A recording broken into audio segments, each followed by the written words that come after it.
പിന്നെ ശ്രുതി വരും മറ്റേ ക്യാനുമായിട്ട്. ശ്രുതി തലയിച്ചു വെള്ളം ക്യാൻ കൊണ്ടുണ്ട്. അതിന്റെ ക്യാനിന്റെ ആ കൈപ്പിടി പൊട്ടിപ്പോയതുകൊണ്ട് അല്ലെങ്കിൽ ക്യാൻ തൂക്കി പിടിച്ചുകൊണ്ടിരായിരുന്നു. ഫൈനൽ കേസ് നമുക്ക് ചോറും മീൻകറി സെറ്റ് ആയിട്ടുണ്ട്. ശ്രുതിയൊന്നും തോരൻ വെച്ചിട്ടില്ല. അപ്പോൾ കുറച്ചുകൂടെ വൈകിട്ടൊക്കെ ആയിരിക്കും. നമ്മൾ ഭക്ഷണം കഴിച്ചിട്ട് വെള്ളമൊക്കെ എടുത്തൊന്ന് കുടിച്ച് ഫ്രഷ് ആവണം. എന്നിട്ട് തോരൻ വെക്കാതിരിക്കും അല്ലേ? കഴിച്ചിട്ട് എങ്ങനെയുണ്ടെന്ന് പറയണം കേട്ടോ. അത്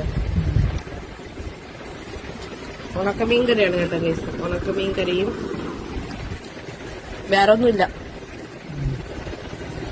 ഉപ്പൊക്കെ കറക്റ്റാണോ? അങ്ങനെ ശ്രുതിയും കഴിച്ചോളാൻ വേണ്ടി പോവാണ്. ഭക്ഷണം അങ്ങനെ എരിവുണ്ടോ? എരിവുണ്ട്.